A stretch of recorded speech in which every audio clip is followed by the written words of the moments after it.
This is a KTVU Fox 2 special presentation, An Extraordinary Year, COVID-19 Stories.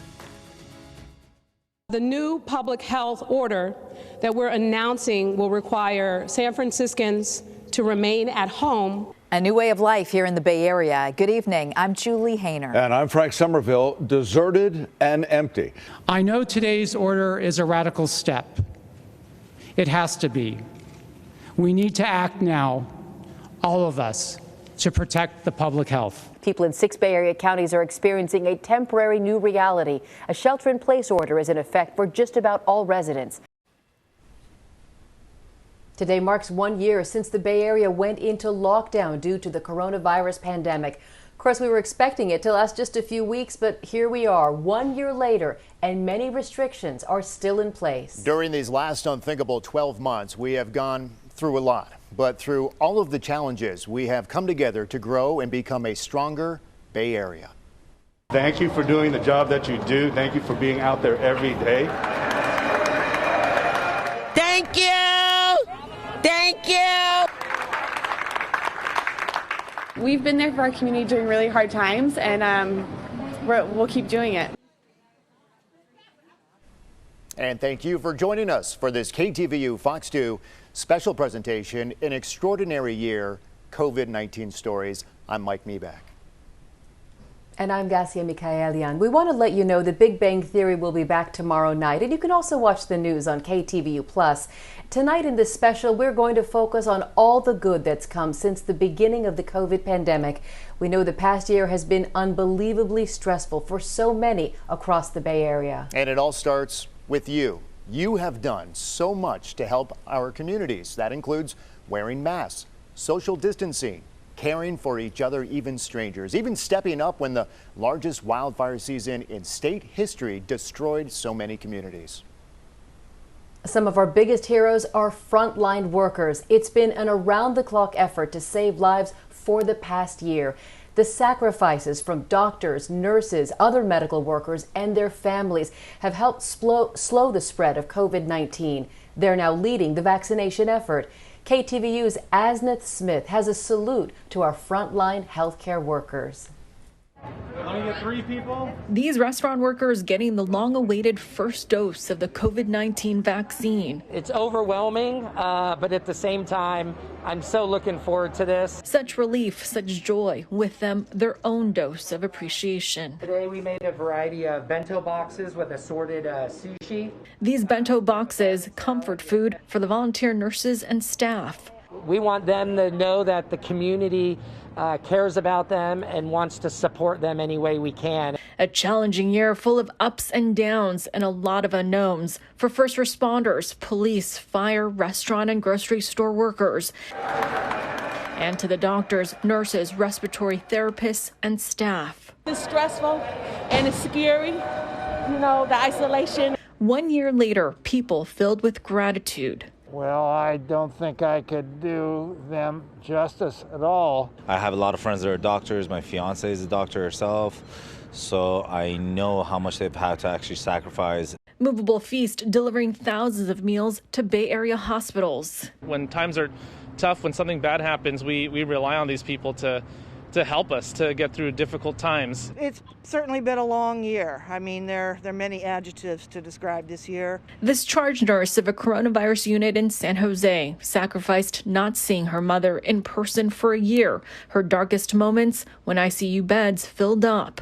Because it became a surge upon a surge, and it kind of left one with the feeling, is this ever going to end? Not letting her guard down, hope, she says, is on the horizon. What kept her strong, her peers and the community.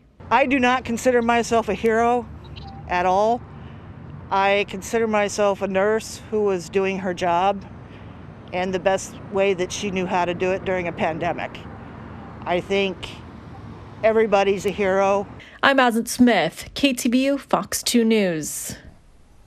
You could hear the stress, you could hear the fear in so many of those stories. And by the way, Liz there, the nurse, she is a hero. I know she says she's not, but my own sister's a nurse, Gasia, and every day I would try to check in with her just to make sure how she was doing and the stories she would tell. She's a hero in my life. So a big thank you to all those frontline workers, the doctors, as well as the nurses. And to think, even the restaurants, right? I mean, those restaurants have been hurting for the year, but even the restaurants were stepping up and donating food to those frontline healthcare workers. Right. Talk about a pivot. Talk about giving in an extreme time of need. I know for me, I've been going to the grocery store once a week for the past year. And every time I leave, I say to the cashier, thank you for being here. It is because of you that I can feed my family. So, of course, the focus is on medical workers, but so many people, transit workers, grocery store clerks, they've been showing up to keep the rest of us safe. So, again, if we could, Mike, it'd be a big hug and, of course, a thank you. Yeah, and I think one of the best images I remember over the past year are those shift changes and actually seeing people standing outside hospitals and clapping for those nurses and doctors coming to work and that other shift leaving the hospital. Powerful image right there. From frontline workers, we now turn to education. I would plan and assume that it's unlikely that many of these schools, few if any, will open before the summer break. It is now official. California students will not be returning to their campuses for the remainder of this school year. This is not an easy road, with our senior year being cut short due to COVID-19.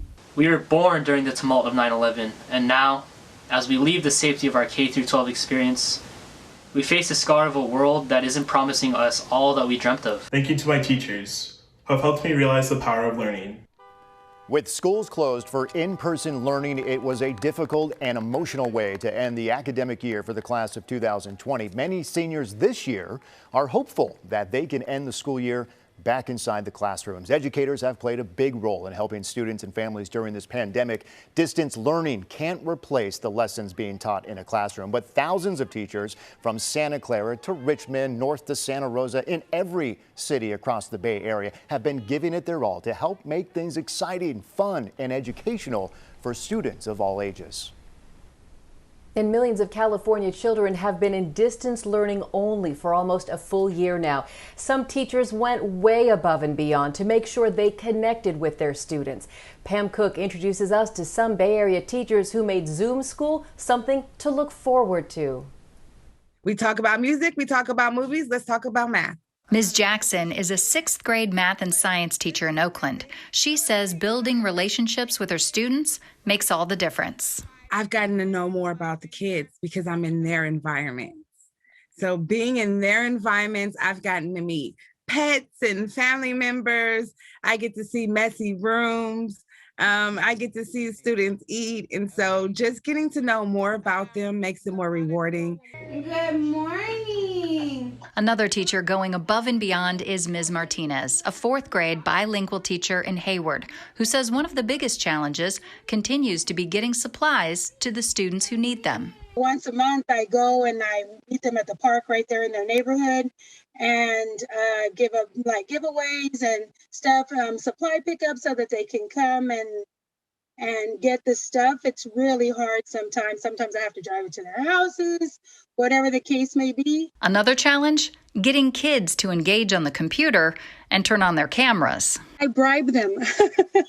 I take pictures throughout the day and then at the end of the week, I have a raffle and they can either get a pizza or they can get slime or all these different things that I bribe them to have their screens on. I'm like, I get up and get beautiful for you guys every day. And imagine if I sat here with my camera off. And so they always appreciate that. Just knowing the realness that we can offer each other. Let's try it again. Cindy Evans is Marin County's Teacher of the Year and teaches special education students.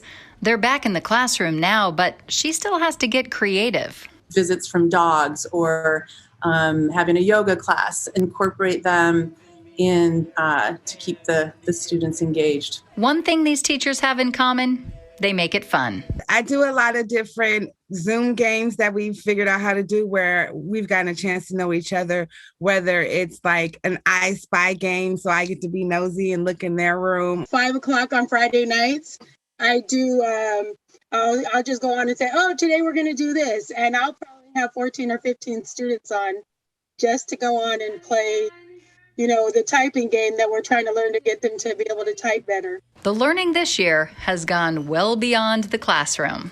We have all learned from this past year, and that we are getting children back into school safely, and that we will survive this and become better people.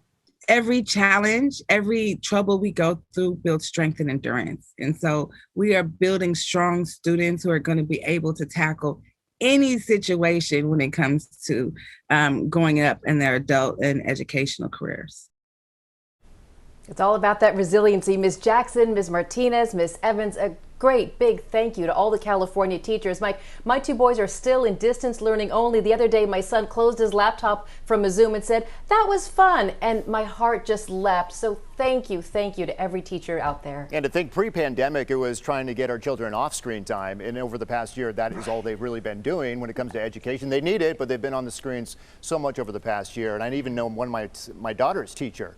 She has 3 of her own. So you don't think about that here she is teaching her class of second graders, but she's also on the side of 3 of her own children doing the same thing. So yes, I agree, Gasia, a big thank you to all the teachers across the Bay Area. Inspiring, to say the least. So again, tonight we continue to celebrate you and all that you've been through and done this past year. This includes thousands of people who beat COVID-19. Later in this hour, we introduce you to a South Bay man who spent 110 days in the hospital and overcame the coronavirus. Before that, our lives have been forever transformed in ways we never imagined over the past year. Up next, when did you realize the coronavirus would change your world? We'll have some COVID moments.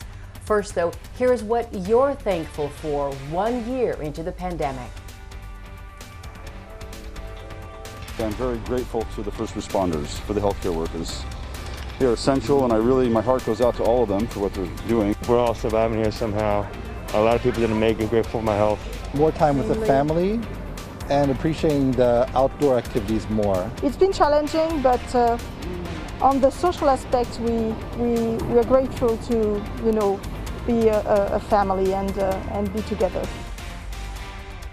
This is a KTVU Fox 2 special presentation. I love working from home. With the orders for people over the age of 65 and those with chronic illnesses to stay home or work from home, there are a lot of people who will be doing just that for the first time. It's remarkable that we've been able to get as much done working from home, being thrown into that suddenly. We're all going to find new ways of doing things. Good afternoon. I'm Gasia, Mikaelian. And I'm Mike Mibach. We want to take you live right now to Washington, D.C. Gasia is here this morning. We're actually rotating in and out as we are practicing a bit of social distancing ourselves right here at KTVU Fox 2. Welcome back to Mornings on 2. It is Monday, March 30th. I'm Mike Mibach. And I'm Gasia Mikaelian. And I welcome you, Mike, to the Work at Home Club. Gasia and I went from being in the KTVU studio in Jack London Square to working at home within days. Many of you did the same thing. That's right. You left crowded offices in exchange for working at your kitchen table, bedroom, or garage. From slow internet speeds to multiple Zoom meetings, we learned quickly how to adapt. Our commutes disappeared, and along with that, traffic quieted all across the Bay Area. Now, looking back on this past year, you likely remember the moment it hit you, that COVID was serious business and that life was going to change dramatically. I asked my coworkers here at KTVU to share the moment they realized this was more than just a story we were covering. We had friends visiting us from Texas. They'd never been to San Francisco. All of the restaurants were empty. The tourist attractions were empty and there was no traffic. And then the day after they left, the governor called the lockdown order. It was early in March. I went to the store and, the shelves that have the bleach, the disinfectant wipes, the sanitizing spray, they were completely empty. And at that moment, I can remember, my stomach just sort of dropping. It was that day that the governor essentially advised everyone who was over 65 to isolate. And, it was like, we decided at the last minute to cancel our dinner plans with my dad. And, it was, and my stepmom. And we, and I remember we Zoomed with them while we were eating our sloppy joes at our house and they were eating their sloppy joes at their house. And yeah, it hit me that, wow, this is so serious that, I'm not even, I'm not going to even be able to see the people that I care about who live right around the corner from me. The realization and the sadness really kicked in for me when prom was canceled, graduation was canceled, the spring ballet was canceled. I wasn't going to get to see my daughter dance on stage for her last Nutcracker. And now both of my daughters are missing their senior years of high school and college, and graduations will most likely be virtual. We're still at home after a year. Who'd have thunk? I know. Well, I don't think we wanted to think it. When all the companies, it wasn't just us, decided, no, we're not going to do that. And we all kind of sat in that space. It was a low point of just being really sad that there was going to be really tough times ahead. It didn't happen until things were allowed to open again later last year. And I'm like, oh, things are getting back to normal, so this might be turning a corner, even though I've been doing stories on it and I knew things were still pretty tenuous. But after things opened up and closed back down, like just a week or two later, however long it was a very short period, that's when it hit me, like this could be going on even until the end of this year, 2021. I mean, never thought I'd be at home for a whole year, maybe more, but I think for sure, Mike, it was the personal aspect, realizing that I could somehow be a health threat to my own parents and not being able to be with them for so long. Even still, we haven't hugged, so I'm looking forward to that day. That's when it hit me. Yeah, for me, I never really argue with my mother. My mom lives with my family. And I remember a moment in the kitchen saying, and she loves to go to the gym. And my wife and I were sitting there going, Mom, you cannot go to the gym anymore. And she would get mad at us. And it turned into this very heated argument and was very emotional. And I think it was at that point, I go, look, I never argue with my mom, but this is kind of a life and death situation here. And so that was, for me, the first time. And then also seeing the lines outside the grocery stores, seeing the lines at the food pantries, seeing the lines to get COVID tested. But ultimately, I think when I first worked at home and sat down in my son's room and the director got in my ear and said, stand by, you're next. That was it. It was a new chapter in my life. It was a new chapter for KTVU and all of us here in the Bay Area. And that's another moment when it hit me. Well, still to come here, restaurants shutting down during the pandemic. So many permanently closed, but others back open. Later this hour, meet the Bay Area chefs who are creating new opportunities in these very difficult times. Plus, this year has seriously sucked. Not alone with that feeling 1 year into the pandemic, but hey, as we've overcome so much over the past year, when we come back, we are taking a closer look at those stepping up to help those in need, true heroes. But first, we asked a few of you what you were grateful for. I'm a nurse, so it's been a rough year, and I'm just thankful to have a little bubble that takes care of me and listens to me when I'm feeling frustrated and down, and couldn't get through it without them. I'm just really thankful about the essential workers and all the healthcare workers. It's forced me really to get in and keep in touch with people who I guess take for granted sometimes, or end up being too busy to talk to.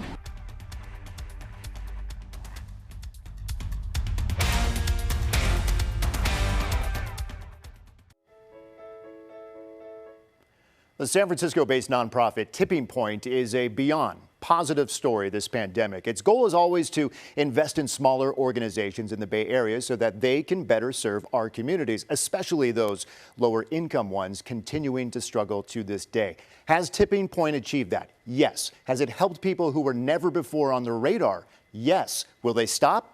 Tipping Point CEO says not a chance. There are times that I feel overwhelmed. The need out there, Mike, is just unbelievable. From feeding the hungry to setting up vaccine clinics to working to end poverty when so many are out of work, Tipping Point CEO Sam Cobbs and his team have been nonstop this past year. The number of calls that I get asking for support, and whether it's the senior citizen center down the street saying, Sam, can you help us set up a vaccination site for our seniors here? Or it's the school saying we need extra dollars so that we can make sure that kids are continuing to get fed. Cobb says Tipping Point has funded 80 nonprofits this pandemic. It has allocated $18 million to date, another $12 million by this coming June. To get here, Tipping Point had to pivot its business model. We were actually able to go out there and raise those dollars, but we had to do it in a different way. Everything was on Zoom. Everything was, nothing was in person. In where we've invested money at has also changed. Prior to the pandemic, we had never done anything around food security in the Bay Area. We felt like a lot of the organizations that, the food banks and others, that they didn't necessarily need our support. During the pandemic, we've doubled down on giving dollars, not only to some of the food banks in the places that haven't necessarily had the resources that they needed, but as well as organizations like White Pony in Contra Costa County to distribute that food, to pick it up from the food bank and distribute it to seniors and others who are homebound. And hearing stories like that, hearing the need being met right here in the Bay Area, it's what Cobb says this is all about. A community, our community, coming together as one. How does that make you feel? It makes me feel two ways, Mike. One, it makes me feel unbelievably proud that we have people, that we have organizations like Canal Alliance and others that Tipping Point is supporting and others are supporting that are meeting this moment. It also makes me feel a little bit sad because I always want to do more. We always want to do more, but of course, everybody's resources are limited right now. And so there's like this melancholy of feelings that I want to do more. We've done a lot. They're doing a terrific job, but we want to continue to push forward. And a big thanks to Sam right there. And push forward is right. And they will, Gasia, not only today, not only tomorrow, but in the weeks and the months ahead. So much need. All right. Thank you, Mike. Coming up, the pandemic has hit so close to home for so many of us, including some in our own KTVU family. Next, a story of survival and reaching higher for new goals. But first, some of the things you're thankful for 1 year into the pandemic. I'm actually a nurse in the ICU and was working COVID ICU as well when all this started. So I'm super grateful for each other. I'm grateful to be alive. These are, unprecedented times. I also just had a baby girl, a daughter, during the pandemic. So that was actually the biggest blessing, actually. So that kind of, made us look at everything in a different light.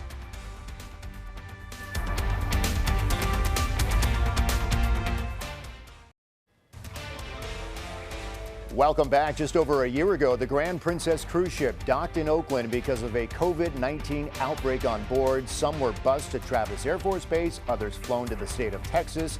And just around this time, we first thought that wearing a mask was optional and this lockdown would last maybe just a few weeks. Well, here we are 1 year later, and we can look back and realize, well, it wasn't a few weeks and masks became mandatory.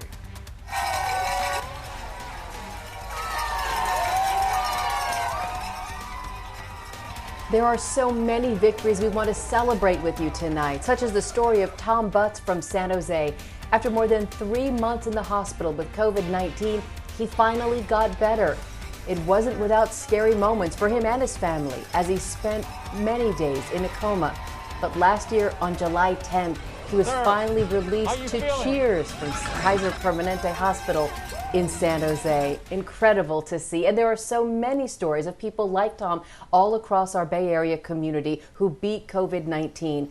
3.5 million Californians have recovered from the coronavirus. And this includes one member of our KTVU Fox 2 family. Reporter Maureen Naylor shares one very personal story of struggle and triumph.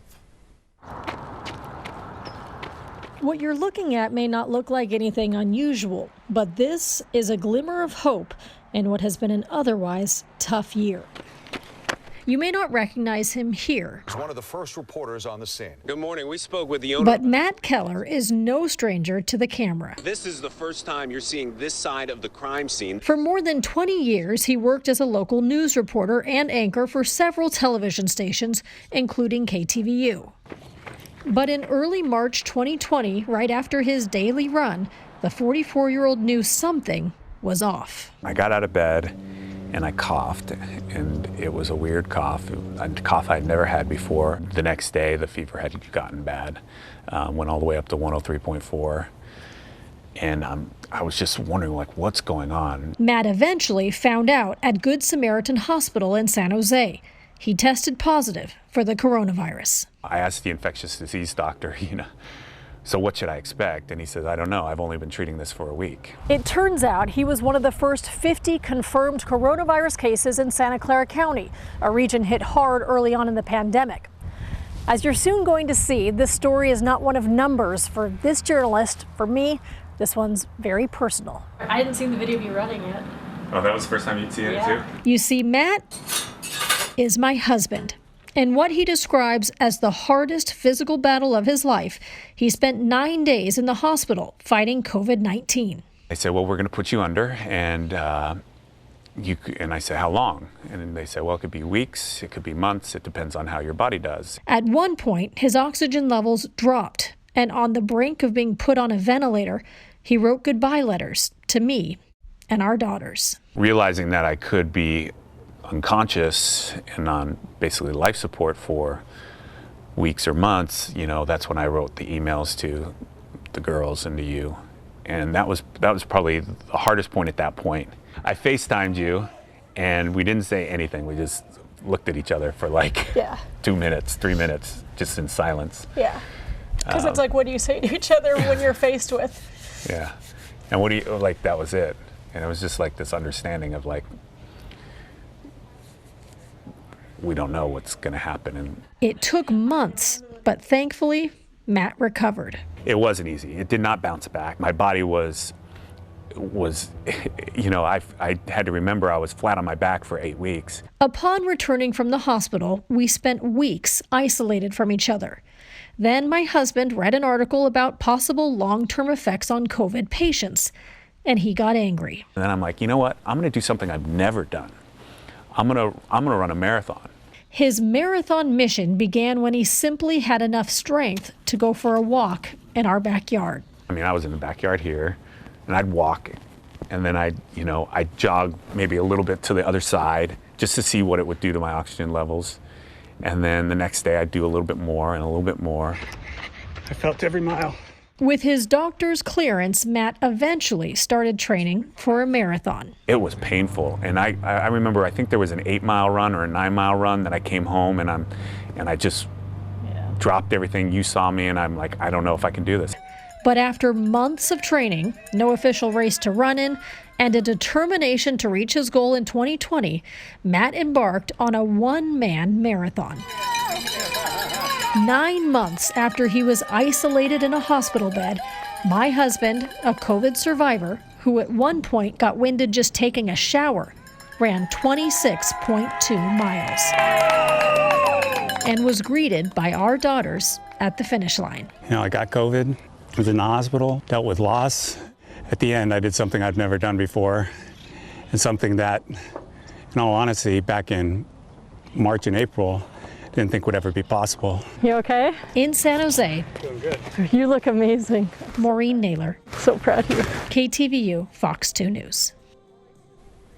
It is just an unbelievable story, an absolute incredible story, and we're lucky enough to have Matt and Maureen with us right now. And Maureen, I mean, that's the second time I've watched that, and it gave me chills once again. And I told you before, in my eyes, that's a love story to me, no doubt about it. And Matt, let me ask you this, because I'm curious about when you were there jogging in your backyard and then you took to the sidewalks and that whole training session, what was your mindset? What did you think about when you strapped on those shoes and took to the streets training for this marathon? What got you through?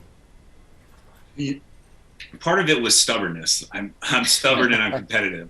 But another part of it is, I think through a lot of that training, I think I was trying to fix what had happened, because I think there was loss and there was suffering and there was, what Mo went through being at home, while I'm in the hospital, all of that. I think there was a part of me that thought that if I can do something that I've never done, that I can kind of fix what happened. And although I think at the end I realized that wasn't true, I wasn't going to be able to change anything, but at least I had something that I could say, hey, I accomplished something at the end of all of this that I'd never done before. But all that loss and all of what had happened didn't change, though. It's so good to have you, Matt and Maureen. And when I look at your story, it illustrates the fragility of life And Maureen, I'm wondering for you as a wife, as a mother, does what you went through last year come back to you in unexpected moments, or is it full steam ahead? No, well, it's funny. First off, I still can't watch the story without tearing up because it was such a sensitive time. And if anything, it really did show what's important in life and quickly simplify life and what matters. And so I don't take for granted now having a cup of tea with Matt in the backyard. And but it was by far the hardest thing I ever went through, just because not only is it hard, but we didn't know so much. And it was very isolating because he was at the hospital and we were quarantined at home, and it was before the world shut down. So it's interesting seeing everyone at their year markers saying where they were, and we shut down earlier than most. And it was so scary, but there is so much gratitude now for what we have. I will say that. I want to ask you about the emails, Matt, that you wrote. Do you still have them? Or did you delete them and get rid of them when you knew that you were going to be okay? So I was, that day when they told me in the morning, that they might put me on a ventilator. And it was, I was in the ICU, and then I had an infectious disease doctor treating me. So in the ICU, I think if they had seen the levels that I was at and what I was experiencing, normally I was a person who would present as someone who they put on ventilators. So I think they were very much moving in that direction. And they said, if you feel at all worse, we're going to put you on a ventilator. Well, then I started feeling a lot worse as the day went on. And I'm like, I'm going on a ventilator. In fact, I told the nurse, just put me on it. At least I'll be able to get better, and whether I wake up or I don't, I just can't feel this bad anymore. And so I knew at that point that as I was feeling worse, I'm like, they're going to put me on a ventilator and I better do something. And I had very little energy at that time, but I just had to write something so that I could leave something behind in case I didn't wake up. And I wanted, to let Mo know, and I want to let the girls know at least, some lasting words that I could give them in case they didn't have me anymore. Yeah. Like Mike said, it's an incredible love story. Maureen, you and I have known each other for 15 plus years, and I just appreciate all that you bring to this conversation, because it really is all about gratitude. It is about, doing the dirty dishes and folding his socks with love in your heart, because you have him, you're together. Yeah, and Gasia, I should say also the people that were there for us unexpectedly when things happen in your community, and the gratitude I have, everyone from coworkers to our neighbors to our family and friends, like everyone was there. And I just only hope that we can be there for others when they go through a tough time. And that's been something out of this for our whole community, that as we come together. So thanks, Gasia. Matt, you're a strong man. Of course. Maureen, just as strong. Great family, great couple. And I really do hope to see you guys up in Tahoe this summer. So thanks for being with us, and thank you for sharing the story. Thank you. Thanks for having us. Of course. Well, last year we went from the 49ers being in the Super Bowl to a complete shutdown within just weeks. Up next, I'm sitting down with the president of the 49ers to discuss the effect on the NFL, but more importantly, how the organization has stepped up to the plate for the Bay Area when it comes to vaccines. Before we get to that, though, a look at what you're grateful for during the pandemic. All of the healthcare workers, I'm very grateful for them, and even, the store workers. The world seems upside down, so it puts things in perspective, and I'm just grateful for my family's health, my health. Honestly, I'm grateful for my cat that I have. I don't have any family, so I've been going through this alone, and it's been very rough.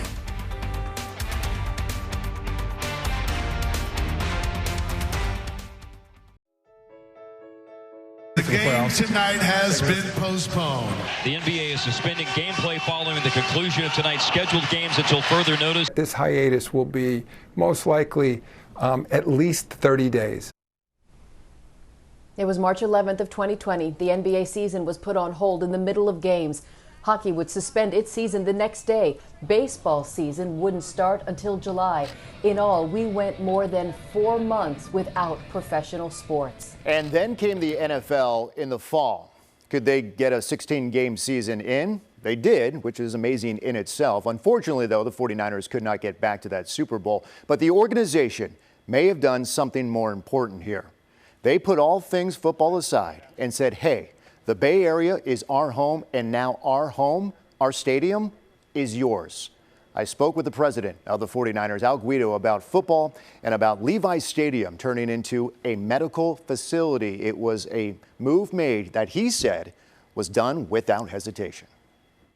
The sound of Levi's Stadium, the look of Levi's Stadium, a mass vaccination site. How do you describe what we are witnessing right now? Surreal.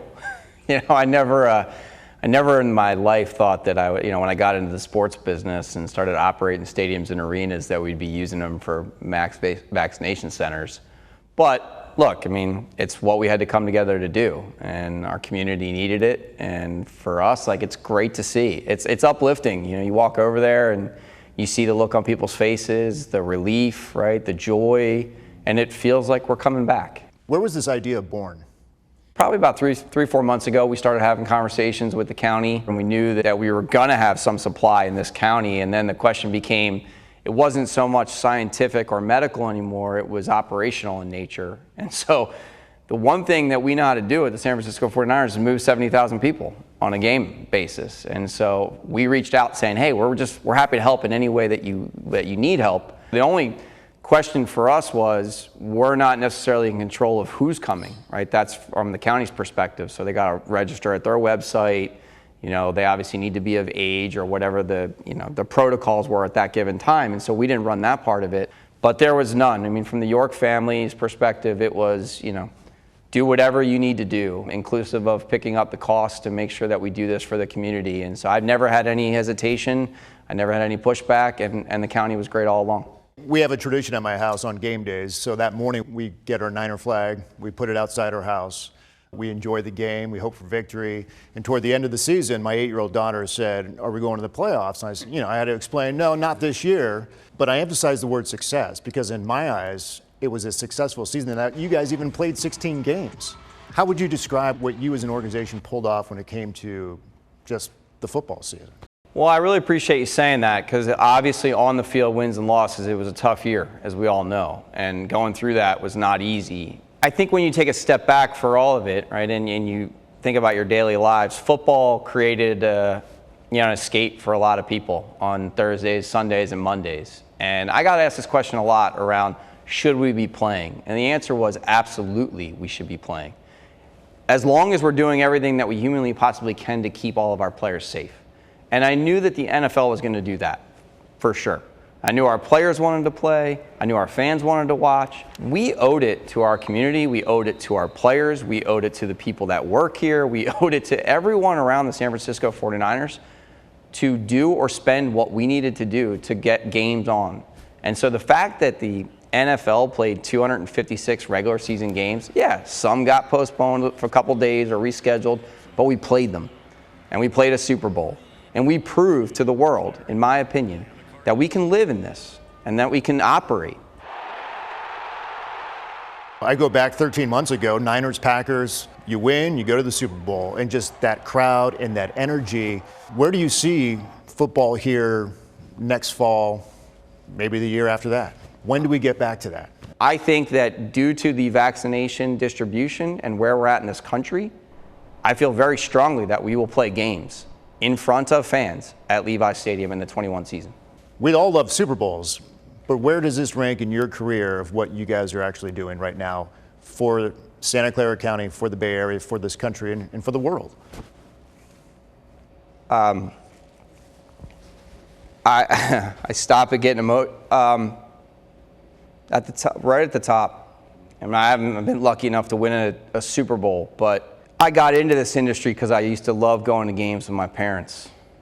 The sights, the sounds, the smells. I didn't care if I sat in the very last row of the building, being there. Going to basketball games with my daughter, watching the Warriors, or sitting in Giants ballpark, having a beer with my pops. There is no better feeling. And I think that during all of this, you start to understand what's important in life, and you realize, obviously, we all know family is the most important, but To know that we're giving people the chance to get some normalcy back, and truthfully, people ask me, what can't you wait to do? I can't wait to take my kids and my family to a game. And I promise you, I'll never take that for granted again. And I did, right? I work here, I walk in, I do this, and that's the truth. So to watch these people come through and to know that we're saving lives, and that is the truth. Like Jeff Smith got up to the podium when we announced this and said the San Francisco 49ers are saving lives, and it gives me chills to think about that. Because at times I say, look, we work for a sports and entertainment industry. We're the escape, right? We're not the serious conversations that you're probably having in your household. Now we are. Now I'm going to Levi's to save my life potentially, or to save my mom or dad's life, or my grandparents. It's hard to put that feeling into perspective. It's different than wins and losses on the field. It really, truly is. Hey, nice work by the 49ers organization there, and thank you to Al for that conversation. And Gasia, I should mention, as of late last week, Levi's Stadium averaging about 2,000 doses a day. Up to this point, they have administered 50,000 plus doses right there at that stadium. Such good work. A great conversation. Thank you. Thank you. All right, coming up, I've been baking up a storm since day one of this pandemic, but have you picked up a new hobby in the past year? You are not alone. Next, we're going to a chicken farm with a look at the big demand for these birds. I'm grateful I have a job, and I'm grateful for the essential workers. I was homeless for about 20 years on the street, and then I was a drug addict for 20. So I've really turned my life my life around the last 5 years because of San Francisco. So I'm really just grateful for this city and the opportunity that it's given me.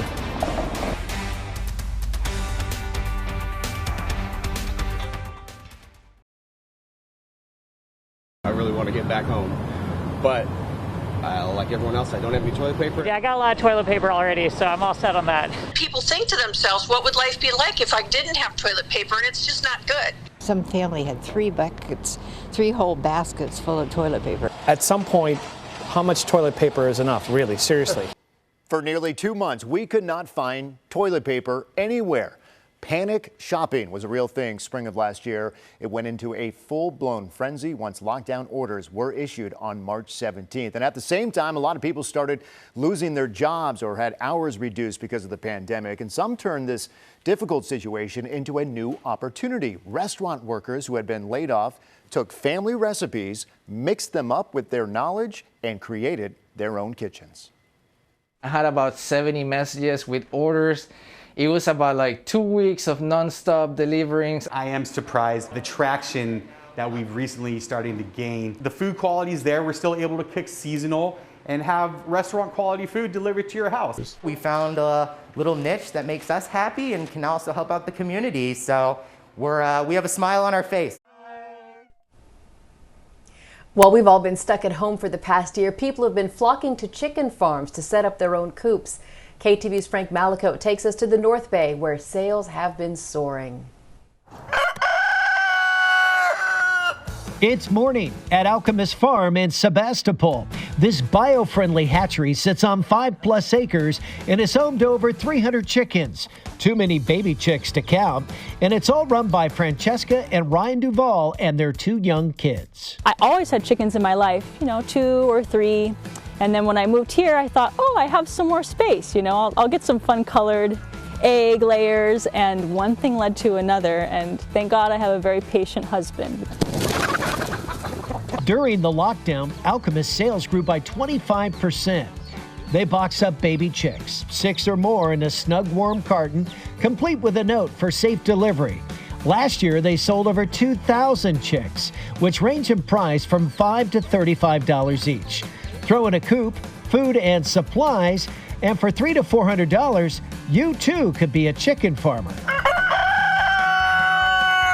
Chickens get you outside more, away from our screens, out into nature, breathing fresh air, but they also are this beautiful gateway animal into a more ecologically friendly lifestyle. So the pandemic, it was more time for people, but people also, I think, have more time to think about the kind of quality life they want to live. This one has a David Bowie hairdo. Their 13 breeds lay a rainbow of eggs from mint green to chocolate brown. The eggs are not for sale, but they do keep their neighbors happy from an occasional loud and rowdy rooster. Their hens produce 200 plus eggs a day, which adds to the allure of these feathered friends. When you see these different colors of eggs, it makes you think, like, why haven't I seen this in the grocery store? And that starts this interesting train of thought in our minds of, well, why only brown and white? And what about all these other things? And how has my food been treated along the way in the grocery store? Why do the eggs taste different from the grocery store than here at home? And people start to become aware of their food sources. And her feathers are a frizzle type of feather. Alchemist offers virtual chicken keeping classes, and it is a commitment. Some birds can live up to 14 years, but you will quickly become attached because they're not only smart, but awfully cute. So soft. Is he soft? All right, I'll take 6. Chickens can be extremely cuddly. We have people who keep them in their house and they put chicken diapers on them and they come to the breakfast table with them, to people who are out and, have them in really large fields. Frank Balico, KTVU, Fox 2 News. Good friend of mine picked up 6 chickens during the pandemic. He really enjoys them, and every now and then, Gasia, I get a dozen eggs. So, Frank, thank you for that story. It has been quite the year, Gasia. A lot of ups, a lot of downs, a lot of emotions every day, no matter what, especially working from home and being away from friends and coworkers, but also being together with family. And I will say this, I do have hope for all of us here in the Bay Area that we will get back to what we were experiencing pre-pandemic. I have hope that we will continue our health and we will be once again down the road here. As of right now, half of all Californians are eligible for the COVID vaccine. Think about that. I share your sentiment of hope, and can I add gratitude? Grateful for everything that perhaps we took for granted before COVID hit. Thank you for joining us for this past hour, an extraordinary year, COVID-19 stories. Keep hope alive because, again, we're not through it yet. We appreciate your joining us. Have a good night.